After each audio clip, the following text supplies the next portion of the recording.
this one is going. And now I'm getting under my cozy blanket. Oh, you get a cozy blanket? I can bring you a cozy blanket. Do you want a cozy blanket? I think I'll be okay. Okay. You let me know if you change your mind. I can bring you a cozy blanket. Welcome back to Shunned for Good Reason. I'm Anna. I'm still Tess. Last I checked. Well, that's nice. And we're continuing our series of Where Are We Now and How Did We Get Here? With today's How Did We Get Here being about purity culture. But first, how are you doing, Tess? Not great. Oh. Is that because we didn't murder pigeons? No. Yes, I just really wanted to murder pigeons. We have solar panels, and we have pigeons nesting under the solar panels, which means that every morning, pretty much for the last month or two, when we get up in the morning, the pigeons have egged our car. Because, of course, the roof is slanted, and pigeons are stupid. So they build nests and then lay eggs next to those nests, and then the eggs roll down onto our porch and onto our cars. And so our cars get egged on a regular basis. So Tess ordered some netting to put around the solar panels, and we went up to look at it today, which was a struggle in itself. It's way up there. It's way up there. And we started trying to wash out the nests, and these 3 little baby pigeons poked their heads out of the nest and started cheeping at me, and now we can't put up the pigeon netting until the baby pigeons are grown up. Because it's either that or take the baby pigeons and raise them as our own. And we already have too many animals in the house. Oh god, not pigeons. Anything but pigeons. Even birders are kind of like, I don't know about pigeons. I've heard them described as flying rats. Which is not entirely untrue. They are a menace and they're really dumb. Yeah. They're kind of pretty and they have a cool cooing sound. Cuckooing. No, I'm not doing good. Much more because of school year being over and I have to take a test and the whole world is changing and doom. I'm going to move this one over so it can pick you up just a little bit better. There we go. What part of the world is changing? My job. Oh, yeah.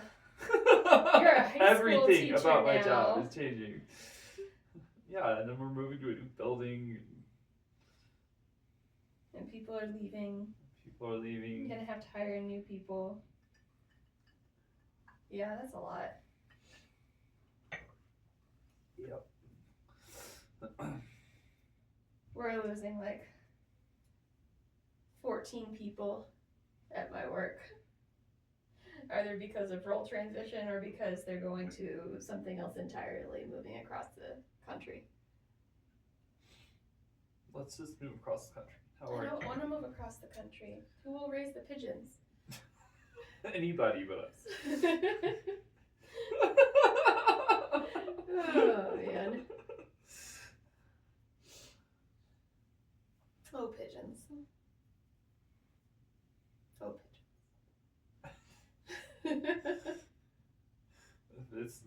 It's more of a reason to move across the country. You can't Get away escape from the pigeons. The pigeons are everywhere, Tess. No. Canada's taking people. Canada is Moved taking to Canada. people. Found out Canada is streamlining the process for those of us who are at risk because the Trump administration branded us as terrorists again this week.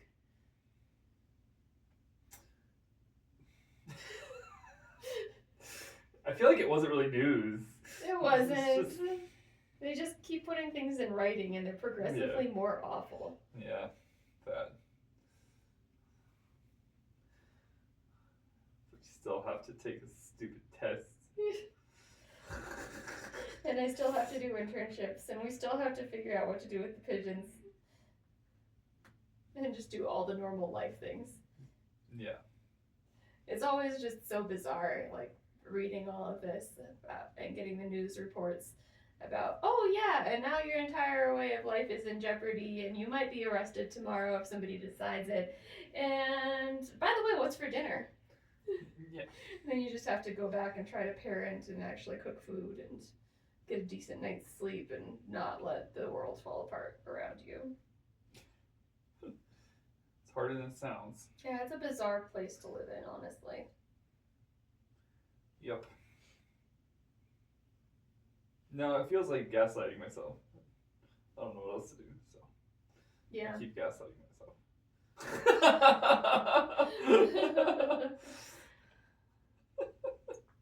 I'm sure it's healthy. I'm sure it's fine. I'm sure it's fine. I'm sure it's fine. But it's nothing new because we grew up in purity culture.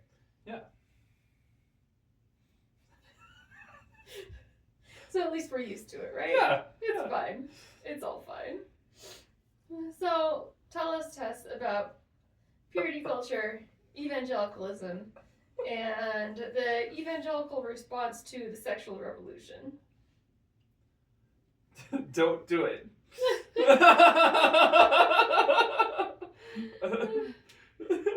that was the evangelical response, right? That was actually the evangelical response. Teaching chastity, Don't because do God sex. will hate you if you do sex. Yeah. But then you have to do it when you get married. Right. Yeah. Yeah, I mean, it was just like, I don't know. That sex was evil. Maybe that's what they decided at some point. And so they were really mad about all of the things happening in the 70s. Well, and then by the time we rolled around, they built an entire cultural framework around around purity culture and how it interacts with gender roles and sexual identity and Yep. music and who you're allowed to talk to and hang out with and what you're allowed to do with them and when and under what circumstances. Yeah. Yeah. And personal worth was tied in there a lot too. Right.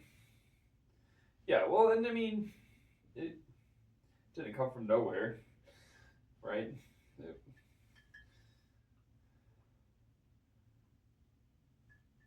The ideas of purity and, following the Bible. And, I mean, I guess in my mind it probably kind of goes back to like monks and nunneries and stuff like that, right? Like this idea that if you're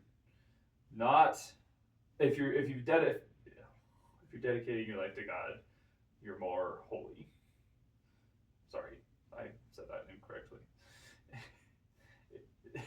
That is true. But if you're dedicating your life to God, you are not having sex and therefore are more holy.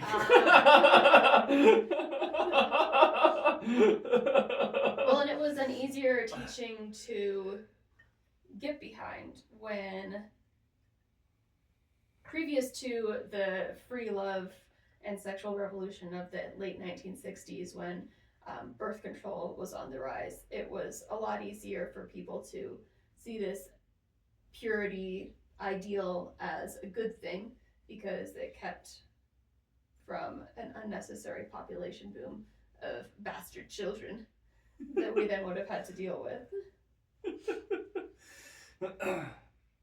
Yeah, I mean, I guess on that front, it was kind of, that whole religion acting as social constraints.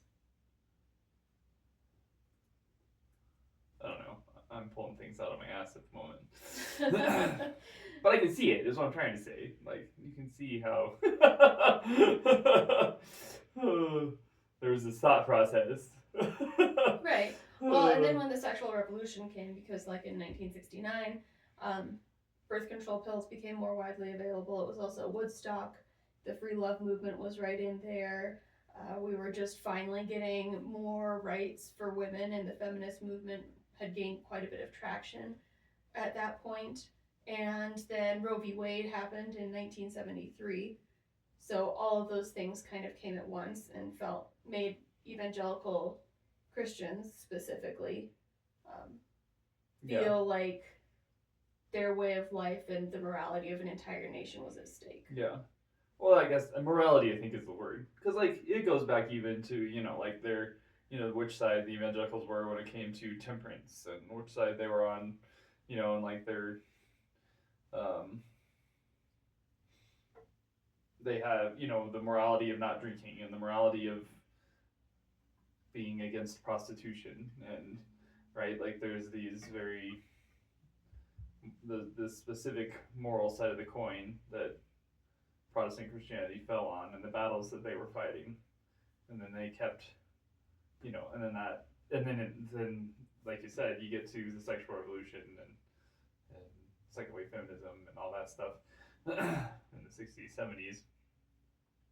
It was like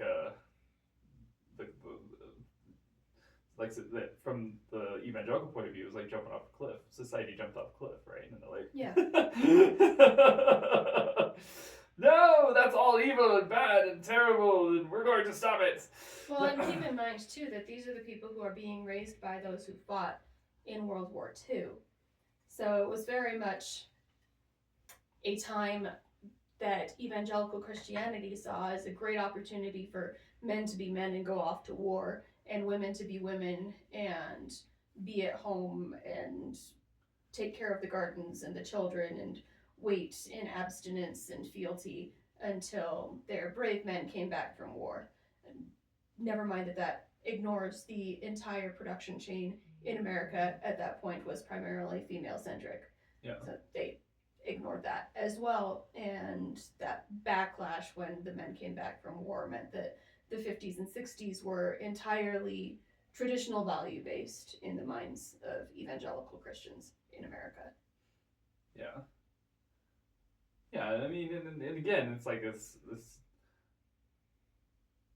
I don't know, in my mind, it's like a perfect storm, where you got the 50s and the 60s like that, and they really doubled down on the traditional gender roles, and the Quaaludes for housewives. Yeah. And white picket fences. Just that whole idea of what American life should be. Mm-hmm. And then the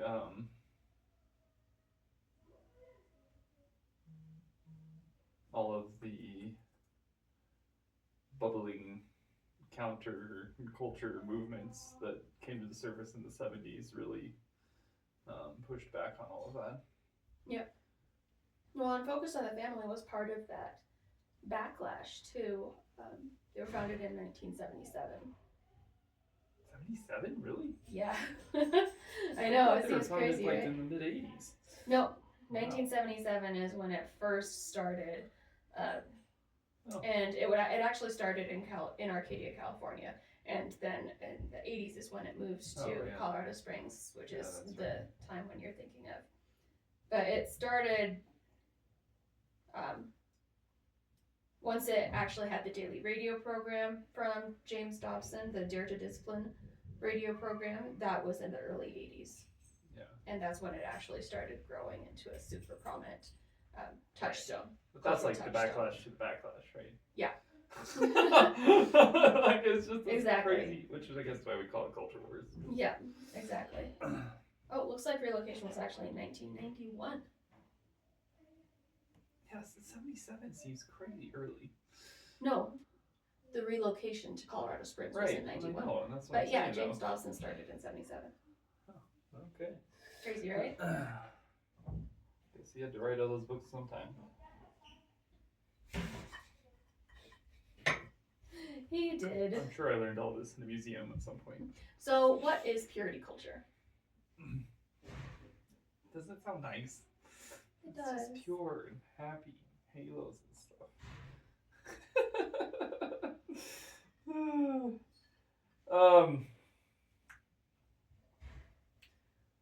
It really, it stemmed out of, I don't know, I can't talk today.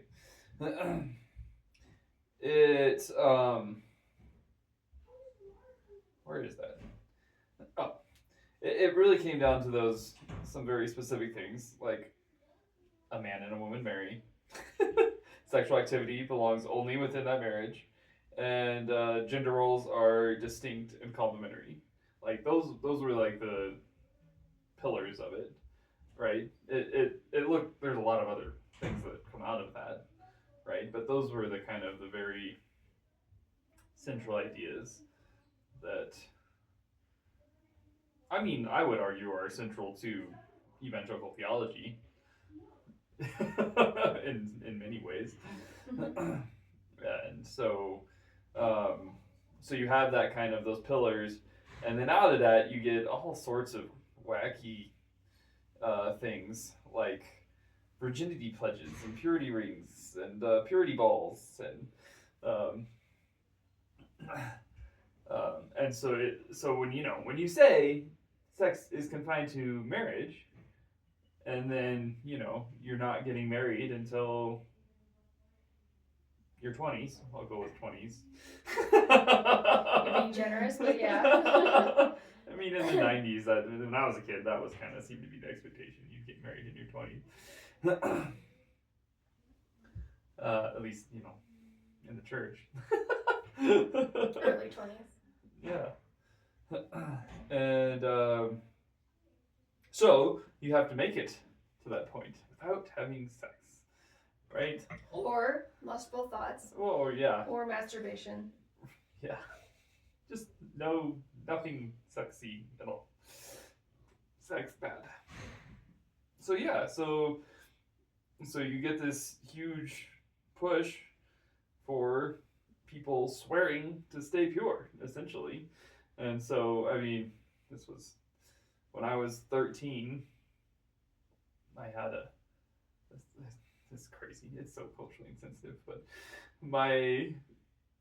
it's what happened. So my parents threw a bar mitzvah, which is technically a Jewish coming of age ceremony. We're not Jewish, just to be very, very clear. No. There's not even vaguely Jewish. Jewishness anywhere in my family. No. But they did not view it as cultural appropriation. One, because they didn't believe cultural appropriation was a thing. Yeah. But also because they believed that in some evangelical circles, they essentially believe that Jews aren't a thing anymore because Judaism was fulfilled when Jesus came. Yeah. So it should not really. Basically, if you're a Christian, you're a Jew. Yeah. In evangelicalism. Yeah. Or in some strains of evangelicalism. Yeah, not widespread. That's a whole complicated thing. But Yes, it is. Yeah. But yeah, well, I mean, because they have this high respect for the Bible, and who are the main characters of the Bible? Well, the Jews, right? And so it was. So we're just gonna do everything they did. Was kind of, I think, how my parents thought about it. So sort of, except for slaughter goats mitzvah. and stuff. They never went that far. I don't know. I should have been like, Dad, I want you to slaughter a goat at my bar mitzvah. You would have. You would have been so bad at it, too. It would have been terrible. Yeah. Anyway, part of my bar mitzvah was, well, there were actually two parts of my bar mitzvah that were very tied to purity culture. One was a pledge that was like, it was on a piece of paper. It was long. There were like multiple points, none of which I remember at this point in my life.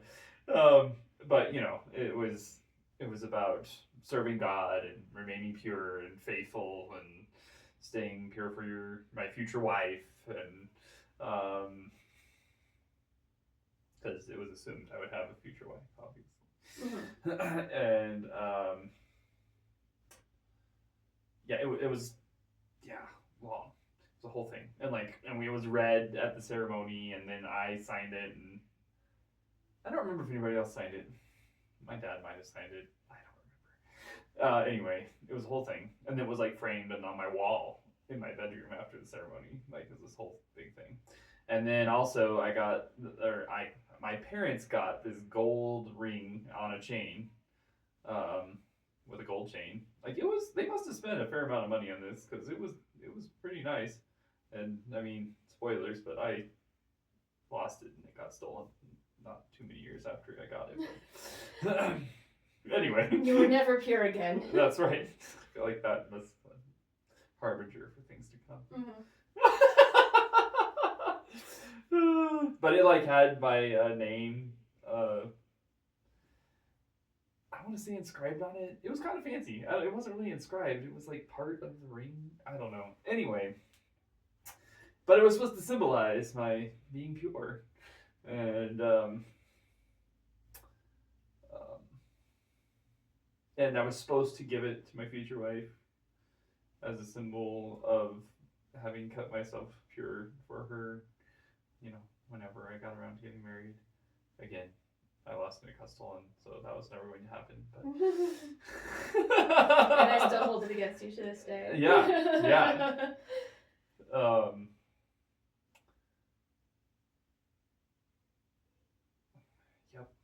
Yep. I had a purity ring I lived as well. that. Yeah. I got it for my 14th birthday. And that was a big push from Focus on the Family. They had a Brio magazine that they would send. They had this program where they would send free Focus on the Family magazines to missionaries overseas, and we were overseas.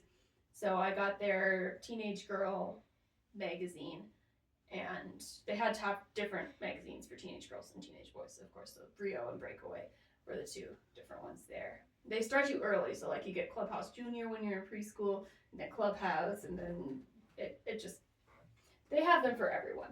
Yeah, they have do. to, because it's an outreach ministry. Yeah.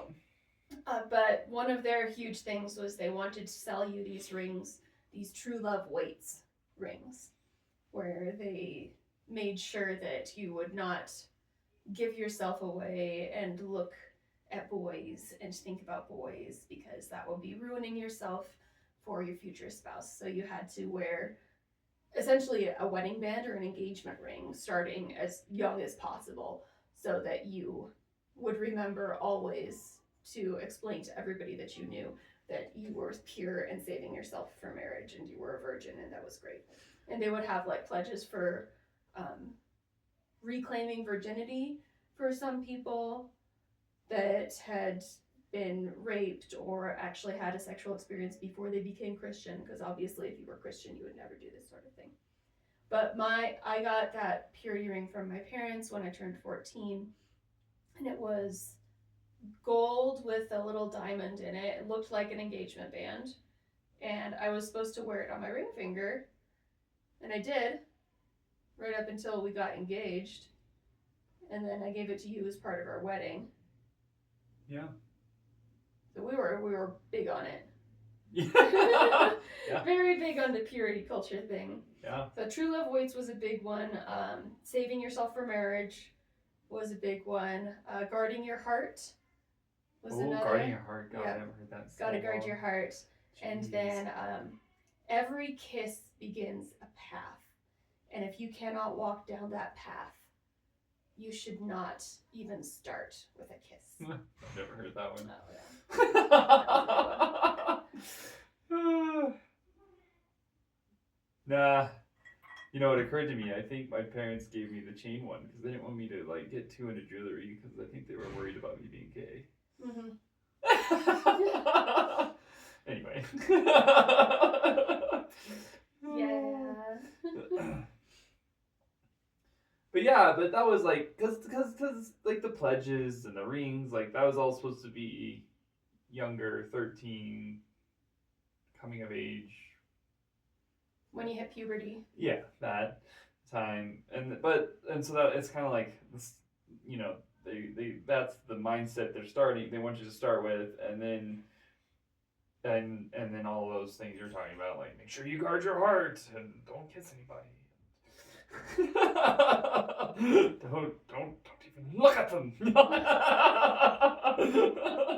Well, and on that the was the female one I side, couldn't keep up with. was, I could not keep up with Yeah. that. Don't even look at them. on the female side, they assume that girls don't care about Yeah. physical attraction. No, because whatsoever. men are visual Yeah. and women are Emotional. emotional. That's right. Yeah. But the pressure over there was make sure that you're not giving them eye traps. So eye traps are because obviously we dress modestly. Obviously. But eye traps are things when we're already dressing modestly, but something about your outfit draws the eye to where it shouldn't be, even though you're technically covered. So, like a v neck technically draws the eye to cleavage, even if you're wearing it like over a turtleneck, which is something that we did in the early 2000s that I still regret to this day. Not as much as I do. And you have to make sure that your skirts aren't too tight on the butt and that they aren't too flowy, because that creates movement around the butt. Those are eye traps. Wearing lace is an eye trap if you do it wrong. Anything that like draws people's eyes to you at all is an eye trap, and then they'll start thinking about you instead of about God, and then you're leading your brother in astray. Right. Yeah. And it's obviously your fault. Oh yeah. Yeah. No, and for the boys, they were like, we talked about bouncing eyes. You were supposed to, if you saw something that was, I'll go with the word tempting. That's what they would have said. But something that makes you think sexual thoughts. You have to bounce your eyes, which, I don't know. Like, you see it and you just bounce away. You don't look. Which is, like, socially speaking, a really awkward way to live your life. Yes. Yes, it is. It's not socially acceptable to actually bounce your eyes away from people. Yeah. As it turns out. So I struggled with that one because I'm, always trying to smooth things over socially. And yeah, that was just awkward as all get out. Doesn't it matter? Because then you already saw it. So, like, because that's how, light and eyeballs work. So really, for me, it just meant that I saw it, and now I've just added a layer of guilt over just seeing something, because and so now that I'm just processing this as shame and guilt instead of, anyway, it's this whole terrible cycle. I'm gonna pause that for a second so I can take care of these children. I will be right back. What do you need? Yes. And go downstairs, but please be quiet.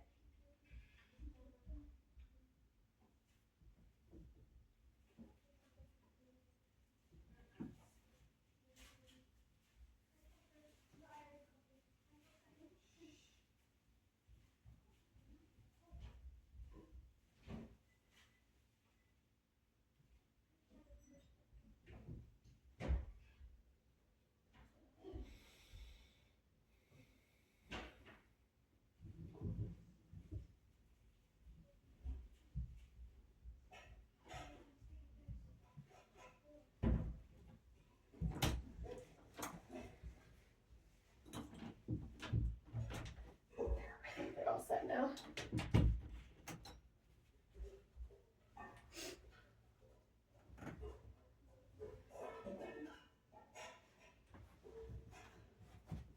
So that's how purity culture came to me. Was eye bouncing and eye traps. Yeah, which is, it's just madness. I mean, it felt like madness to me at the time. Like, this is crazy. Like, I never could. Like, and the weirdest part was they would, from my end of things, was like they would always be talking about this, but then like they would watch these movies that had all of these things in them that technically I should be bouncing my eyes away from, and I would look around at all of these older people who are clearly not bouncing their eyes, right? Like, because again, as stated earlier, it's a very awkward thing to do and obvious, and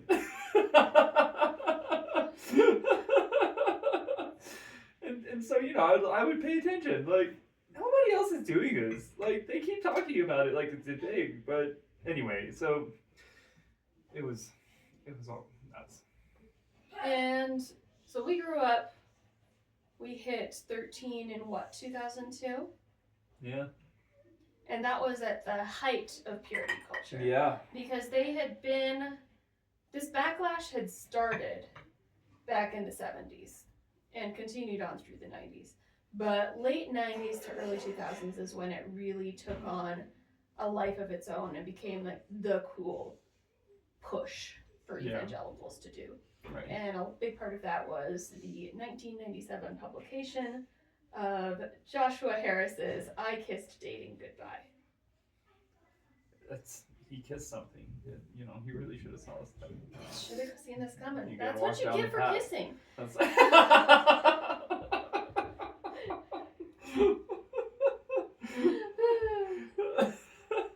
So the push there was a return because dating obviously is leading to premarital sex and evil and selfishness and sexual temptation. And you should never date. You should only court. Right. Oh, jeez. Courting. Yes. Courting is when you don't date. Don't date. Essentially, you try to convince your parents, because this is a book written for teenagers, you try to convince your parents to set you up with somebody in a lot of cases and make sure that they are in charge of your dating life, essentially, and that you're never alone with this person, and that the terms of the dating or courtship situation. It was not dating. It was not dating. Yeah. The terms of the courtship are primarily determined by the parents, with the parents. No, it's it's bonkers stuff. Well, because you're only like the goal is to court one person. That's the person you're gonna marry. You're gonna marry them. Yeah. Like there's not supposed to like dating around is like they're trying to get around. They don't want that, right? You're not supposed and you're gonna know who this person is because God's gonna like tell you. Yeah. Right. That's how this magically works. Well, and you can't date around. You can't have these multiple relationships, even dating relationships, even sexually and physically pure dating relationships. Oh yeah. Because Joshua Harris was raised in the 1990s and actually listened in Sunday school and youth group. And they told him about how if you give a part of your heart away to somebody, you are less of a pure person and you have less of that heart left to give to your eventual spouse. And that's where cheating comes from, is having your heart broken into a bunch of tiny pieces so you're not able to give yourself fully to your spouse. God, it's such an unhealthy way of thinking. Yeah. Like that's like just from the therapeutics point of view. Yeah. It's so bad. They used in youth groups and Sunday brutal. schools and the Bible studies that they did this in, they loved object lessons for this. Oh yeah. So they would like take a water bottle and have every single boy in the room spit into it and then ask the last boy to drink it. And then they would say, girls, if you have ever kissed another boy, you are a water bottle that everyone in the room has spit into. Nobody will want to drink you. Or you're chewed up chewing gum stuck to the bottom of a train station toilet. Or you are a rose or some other flower. They didn't like to use rose because it has so many petals. But like you're a daisy and your heart is a daisy. And if every person you ever have feelings for, you give a petal of that daisy to. And then you won't have any petals left for your future spouse. And then they won't find you attractive anymore and they will cheat on you because you are a piece of chewed up bubble gum and a water bottle full of backwash. Yeah. Or a tube of toothpaste that has had all the toothpaste squeezed out. Oh yeah. Yep. They never end. Well, and it's just like, well, the whole idea that like you can like you just it's so the opposite of redemptive, right? Yeah. It's there's no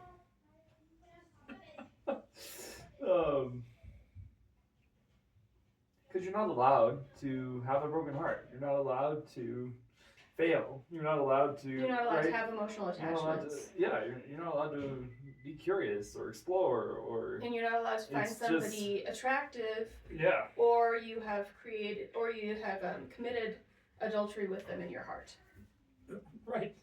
That's great. Adultery in your heart. Yeah, God, adultery I in your spent heart. so much time worrying about that.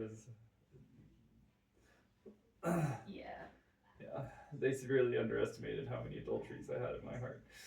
Well, and then of course Joshua Harris wrote that one, and then he did meet his future wife and wrote a follow-up called Boy Meets Girl, where he described this perfect courtship that they had, essentially. And then did Sex Is Not the Problem, Lust Is, after he felt okay with actually saying the word sex in a book title.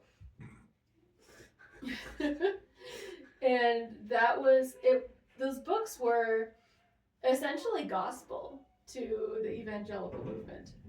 Yeah, there's the Bible and there's Joshua Harris. Yep. Yeah, that always baffled me how they could put some of these books on such a high pedestal, even though there was only supposed to be one book you read. But that was always interesting to me. But anyway, yeah. Well, and yeah. I mostly I got out of dealing with it by just like not dating people. Oh yeah, well Like- because if you can only date if you're gonna marry somebody. Yeah, it's just a nightmare. I would go on dates. That was my workaround. Well, then you just dated a lot of people, Tess. Oh, basically, yes. I'm not saying it worked great. Well, because I dated a lot of people, but I couldn't date them, which mostly just, I think, made people angry. Yeah, that makes sense. I thought, but I was just like, there's, because I could, just not even going to go there, because it's not worth it, because goodness, the number of rules and regulations, and it's not good. It's not good. But then there was one girl that I liked, who I, was like, okay, it might be worth trying to figure this out. And her parents were like hardcore Joshua Harris. We're doing this courting thing. It's not, oh man. It was ridiculous. Because essentially what it meant was they thought they had to be involved in everything, is what it came down to. The parents had to like sign off on date ideas and stuff like that. and gifts. And that's what they wanted. I was like, I'm not doing that. Like Well, that's probably why it didn't work out. yeah, Tess. probably. Well, because that was, my plan was like, all right, maybe I can do just enough to make them happy without really, because, they're in a different state. Maybe I can make this work. I did not make it work, but it was nuts. Like the whole, the difference between courting and dating was actually somewhat significant in terms of, like, especially how much the parents were involved, especially the girls' parents, and which was ridiculous. Like, why the girls' parents? Just the girls' parents. Why isn't it both parents? Can't trust the girl. Can't trust the guy. I don't know. It's just all so very fear-based when it came right down to it, and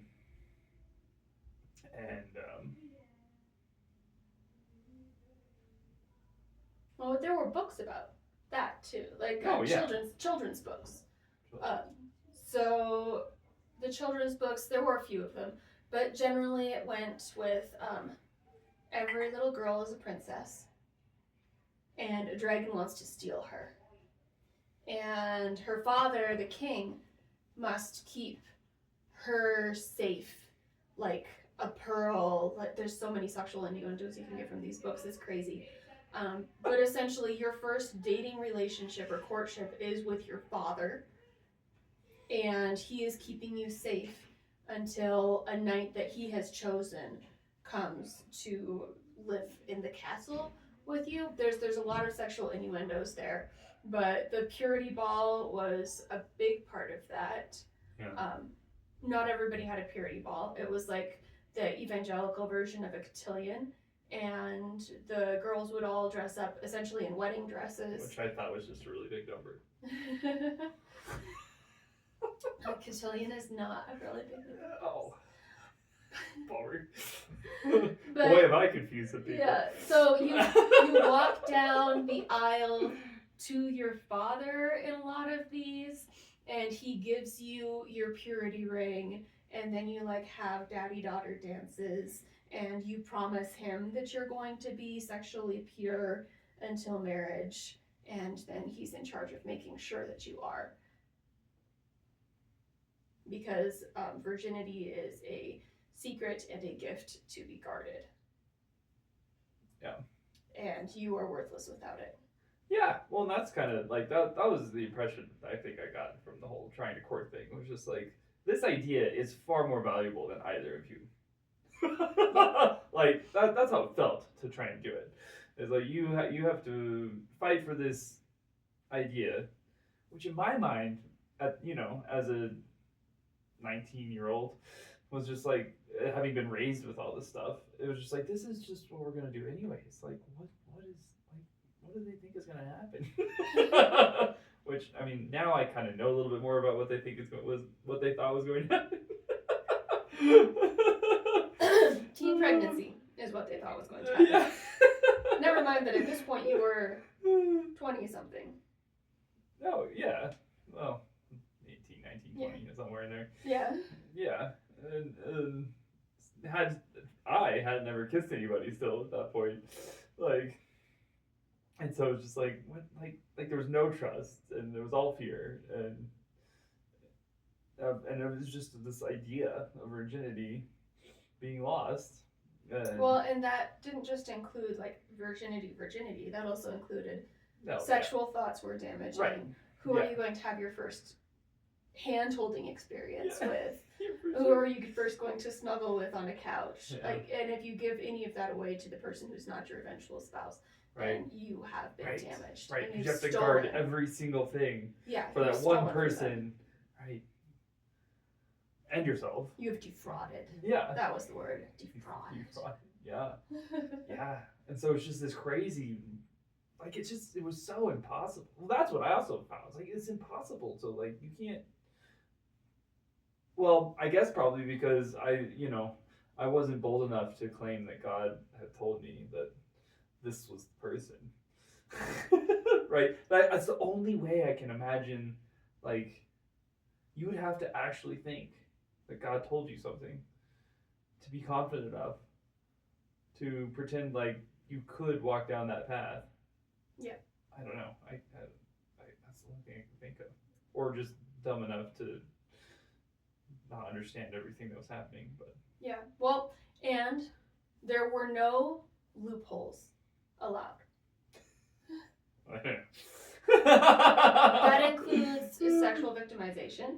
That includes sexual assault, rape, anything that was done to you non-consensually. Like if a man touched your butt, you had stolen that butt touch from your future spouse by allowing that man to touch your butt. Like, it was, and that's just like a swat in passing from some pervert on the street. Like anything that somebody else did to you was ultimately your fault and something that you had stolen from your future husband. I can't imagine why anybody felt shamed about it. I know, it's so weird, right? Yeah. I should say husband or wife, because it's not like girls are the only people who ever get sexually abused. That's true. It's just the majority. Yeah. So the idea was you're perfectly pure, and then you get married, and on your wedding night, you are an absolute slut.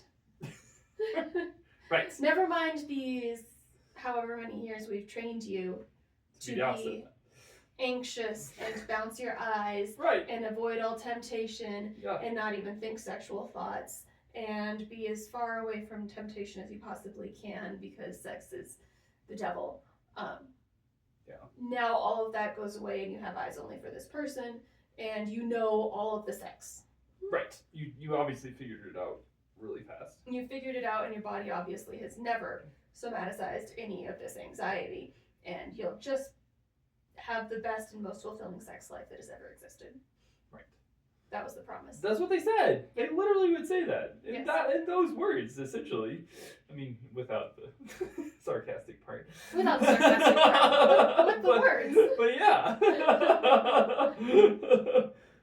That's how they like it. This beautiful, wonderful thing, the best thing that's ever happened, and so many of the people who grew up in that with me, when you would talk to them about their honeymoon experience later, they would admit that they could not even try to do anything. Yeah. Like, they kissed and felt such overwhelming guilt and shame that they weren't able to do anything. That's what you've been thinking for your whole life. Yeah. That is bad. And I think I still have trauma from that. I mean, just specifically like that's how it gets so separated from your body. Yeah. Like how you just have to like try and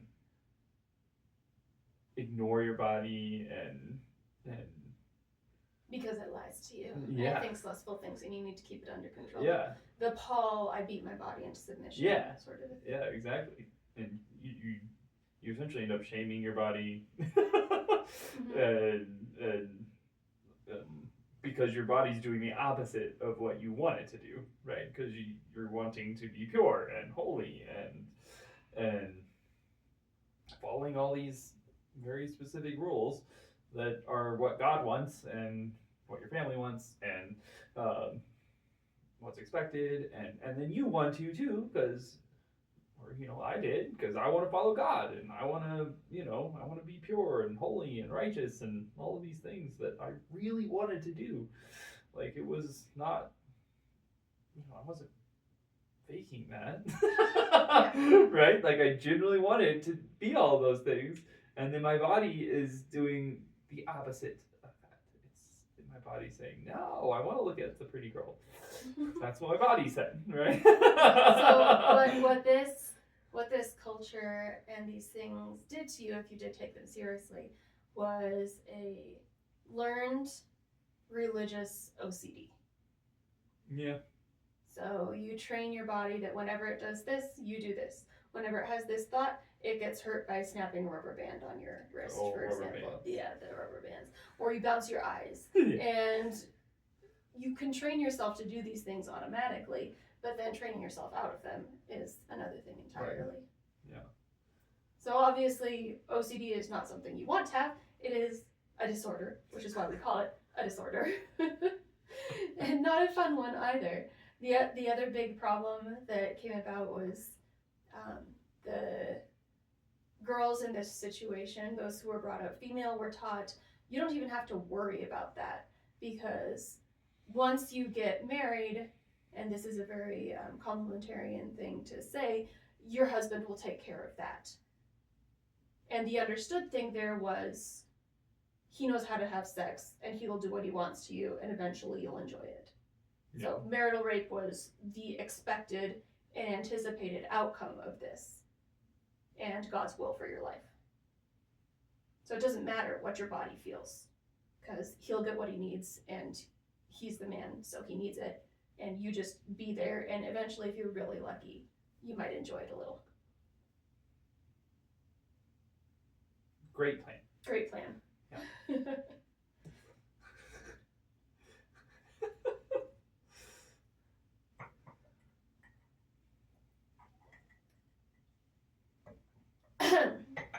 So, fast forward to 2018. Do you remember 2018? No. 2018 is when Joshua Harris published a retraction and documentary addressing the negative effects of purity culture. Oh, yeah. He asked the publisher to stop publishing the book. He asked everybody to throw them away, essentially, and he apologized for the influence that he had had on the negative effects of purity culture in American evangelicalism. Yeah. Which, I mean, good for him. That's a hard thing to do. Yeah. But also, like I was looking this up, and There was, what was it?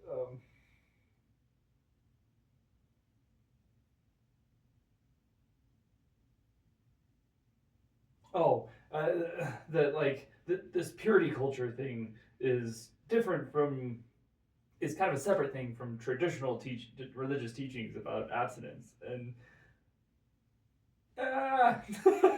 yeah, it was this very specific Well, kind yeah, because of it was pop culture-y. right. That doesn't mean it was different. Right. It Yeah, was just that's what I'm trying to repackaged say. with a fedora, a Yeah, literal fedora a on literal the front. fedora. Yeah, yeah, but it No doesn't mean lady. it's not the same thing that had been taught for years and years and is still being taught. Like, I mean, you know, I haven't been in the church for a good 7 years now. Maybe in the last 7 years they decided to package it differently, but they did. They did not. But because it's you know it's that like that's why like those three it goes back to those three things, the you know marriage between man and woman, and I don't remember where that was. It was on here somewhere in my notes. There it is. A man and a woman marry, sexual activity belongs only within that marriage, and gender roles are distinct and complementary. Right? Like those are three things that have been and still are firmly a part of, for sure, the evangelical church. Right? And that just is essentially purity culture. And you can put whatever trap you can, you know, it can be a ring, it can be a pledge, it can be weird what is it, analogies being taught behind the pulpit, object lessons, yeah. It can be a book written by a guy who really regretted writing that book later. Like, you know, like there's lots of different ways that it can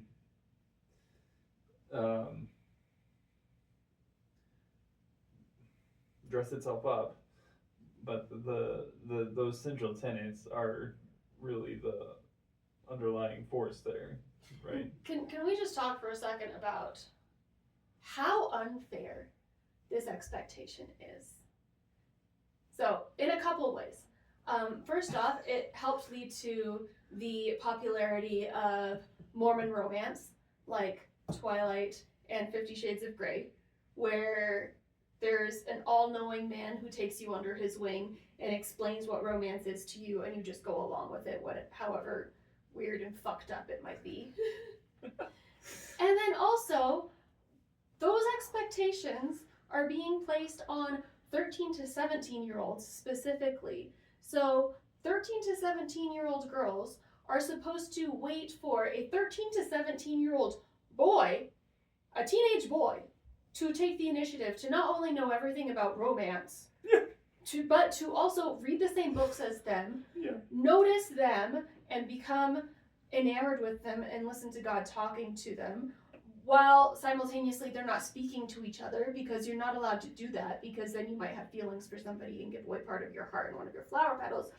And then that boy has to figure out who your parents are and go talk to your parents and establish a courtship between them and his parents. This is a teenage boy we're talking about, taking all of this initiative and somehow also doing the research to know what romance is, how to do sex, and how to teach you all of these things, and then taking a paternalistic view of you, taking you under his wing, and teaching you the ways of true romance in God's true plan.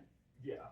Well, like, the expectation that a 13 to 17-year-old boy is going to do this shit is utterly insane. Right. Which is why the Mormon romances have to have a "how long have you been 17?" right. in them. So, I mean, technically they're a teenager. They're just in a 70-year-old body, which is also incredibly pedophilic of us. Yeah. Very bad. Very, very bad in so many ways.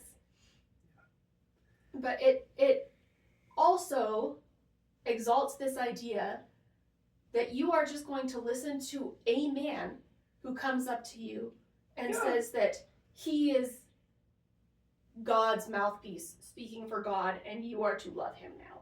Yeah. Well, it's not far from Mormon fundamentalism and polygamy, like like the all those ideas that you just said, where I see that going is polygamy, right? And having this not strong is the wrong word, having a man who's just the patriarch and taking wives, right? Yeah. Like that's the natural end, I think, to the purity culture thought process. Yeah. Nobody let it go there in the 90s, and I shouldn't say nobody, but they didn't. The thought process wasn't taken all the way there. I should, in like the evangelical church, but I think that is the natural end of that thought process. Well, and then the gaslighting of church leadership when you would bring these things up, or at least when some of us would bring this up, being slightly overachieving fundamentalists, when you would bring this up to people, they would say, "You're thinking about it too hard. It's just not that deep." When they've literally been teaching you this in church. Right. They say, "Stop thinking about it so hard. What's wrong with you? Yeah. It's not that deep. Nobody's going to do that. That would just be crazy." Right. Well, you gave me the book. Right. This is the natural outcome of the book. Do you understand that this is fucked up that you're giving me? But they didn't. But they did didn't not. understand. They didn't know that it was the natural end of that thought process. They thought it was pure and holy, right? It's just being pure and following God, and this is how it's supposed to work. But they have no understanding of the patriarchal power structures and misogyny and Which is just so ironic, considering they literally teach yeah, classes called the patriarchs. yeah. But it's that maintaining cognitive dissonance and not actually really allowing yourself to be curious and doubt and think things through, and it means there's a lot, it's easy to have those weird holes where you're just like accepting whatever Dr. Dobson says or Joshua Harris says, yeah. or you're just kind of, yeah, that sounds right, because it kind of matches my understanding of what these morals and values that came from the 50s and 60s. Yeah, well, and it kind of don't have premarital sex. It's bad. Right, which is just these very broad morals that have been accepted and fought for in the evangelical community for at least decades, and if not centuries, Protestantism, and but it's not actually ever applied to. Does any of this actually make sense in 2002 and 2026 and what is the end of this thought process? Is it actually healthy for people? That nobody ever asked that. Like, is this actually healthy for any of these people? Because it was just assumed. God said it, essentially. Right? Like, I know that's the way it was thought about in this is God's plan, this is God's will, right? Because you got those three basic things. So it couldn't a man and a possibly woman go marry, sexual activity belongs out only within that marriage, gender roles are distinctly complementary. That's God's plan. So long as the whatever it is basically fits that plan, it's God's plan. Yeah. And so obviously it's healthy for you. Right. Well, and the promise was you are going to be pure and whole for your spouse. Yeah. You are going to have a wonderful sex life inside your marriage. Right. And your marriage will never fall apart, because if you've never given part of yourself to somebody outside of the marriage, then you could never get divorced because you've never been unfaithful, because those are that's what it those all is. Yeah, the no fault divorce does not exist in evangelicalism at all. But you would never get divorced. You would be pure. You would have a strong family life, and God would bless you, essentially. Yeah. So when after this documentary, Joshua Harris announced that he was separating from his wife, and then he announced he was getting divorced, and then he asked the publishers to retract the books entirely, and then he announced that he no longer identified as Christian, it should have shaken the evangelical purity culture construct a lot more than it actually ended up doing. Yeah. Although I would say though, because it's really about those pillars and it's not actually a fad or whatever. Yeah. yeah, it was fat-ish for a little bit there with how into it everybody got. It was very faddish. And how dressed up it was in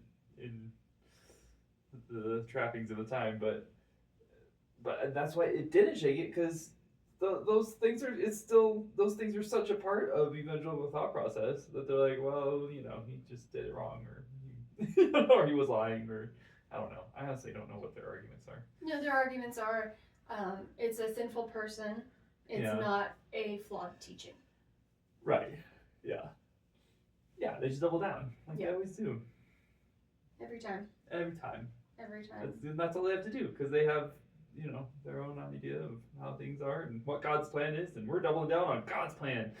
Oh, gosh. And yeah. So stepping out of purity culture, obviously, we have managed to do that. What has been helpful for you?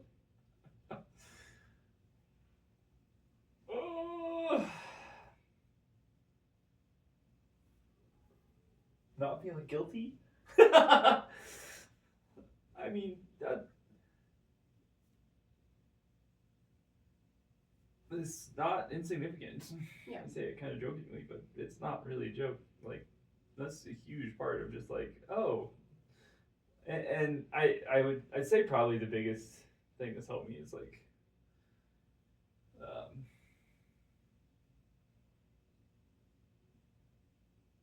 it's okay to have a body, and body positivity, and even just like basic positive self-talk, I think have all been really helpful things for me, pushing away from the purity culture. Yeah. Because it's so much negative self-talk comes out of the guilt and the shame of just trying to ignore your body, essentially, and actively shaming your body, and right, like it's just, and so kind of being able to step out of that and realize that like it's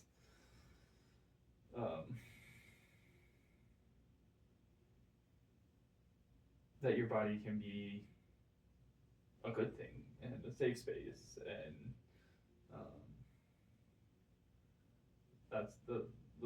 that's been probably specifically with purity culture, some of the most helpful thought processes. And I think a lot of it has to start with rearranging romantic relationships and relationships in general to be less sexualized, essentially, and more healthy, which I know sounds a little counterintuitive. But when you're raised in purity culture, bodies are inherently sex, and sex is inherently bad. Yeah. So when you're trying to wander through a world of humans who have bodies, it's very difficult to treat them as a person with complexity, and it's very easy to make humans into objects.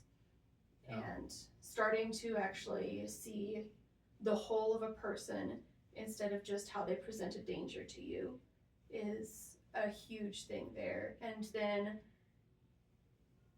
rearranging your mind to understand that sexuality is a part of the human experience, and you are actually a human, is also a part of that reconstruction of a healthier and less shame-based narrative.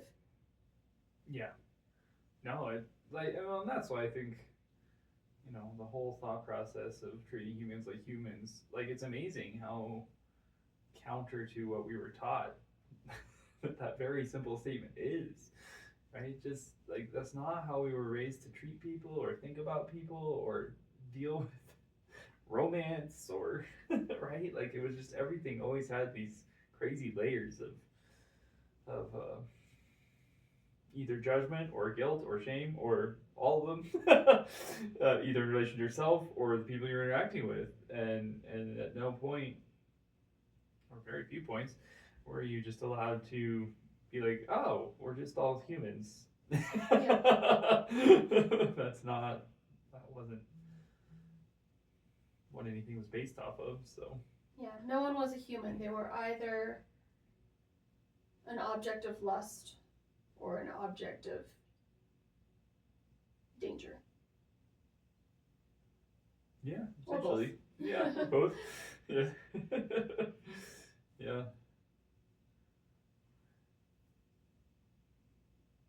We fixed it. We fixed it. Sweet. Nobody do purity culture. Yeah, just don't do Just it. don't do it. It's really bad. It's It's really bad. really bad. I don't think I can even explain how much purity culture fucked people up. Yeah.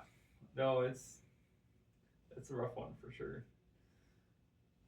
Well, and again, it sounds so innocent. It sounds so innocent, but also one of my experiences in that was that I ended up dating a horrible person.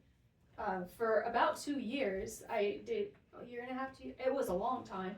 It was way too long. Too long. But because I had agreed to go on a date with this person, I was now used goods and damaged goods, and nobody else would ever want me, and I had gone against God's will for my life, so I was stuck. And it didn't matter that this was a legitimate sociopath. That was the person I had first held hands with, and therefore I had to marry them and just deal with whatever the consequences of that hand-holding was. Yeah. It made way too big of a deal of small decisions. Yeah. Like, shoot. And everybody just assumed. It doesn't matter if that person is a jerk or Right. a sadist or a sociopath. Right. If you decided to go on a date with them, Yeah. then that's where you were. That you were stuck. That was your life now. Yeah. And you had to get married as soon as Just possible. a bunch of bonkers, crazy. Yeah. It's just so sad. Well, Like, yeah, it's and we just- watched again, person it after doesn't give person you- get married just for that reason. Yeah. Well, and it's that same problem of you can't doubt, you can't ask questions, right? It is the way it is, and you just it very much flows out of the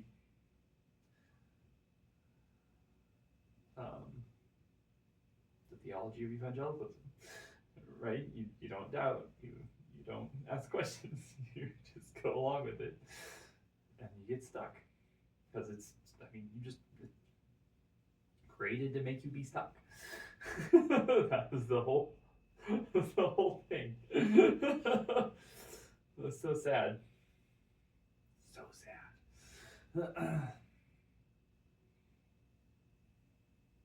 And you're not asking, is this good for me? Am I healthy? Is this right? You're not trained to ask those questions. You're trained to, is this God's will? Is this, and what are the parameters of God's will? Well, Whatever Joshua Harris said they were. yeah. So long as you're following that, it must be God's will, right? That's all the information you have to go with. So yeah, this must be it. This must be the thing. Yeah, I am miserable and living with a sociopath, but I'm following God's will because I only have these weird parameters over here that really have nothing to do with whether I'm healthy or this is a healthy relationship. Or none of that had anything to do with those things, right? That's so wild. That's so wild. That it's just a whole system to get married where at no point anybody's health is taken into account, mentally, physically, emotionally, or otherwise. Yep. It's insane. It's insane. Absolutely insane. But that's what you get for denying your body exists. Yeah. And beating it into submission and encouraging religious OCD. Right. Oh. Well. Good times. Good times. Alright. I'm gonna find a fun fact. A fun fact. Yep. To round it out so we don't have to end on everything sucks. Oh, here's a good one. Water might not be wet. Oh no.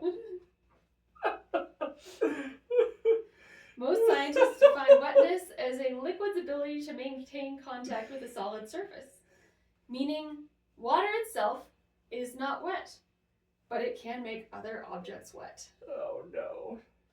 That's like Kent Green's quote. What is it? Water is just really thick air.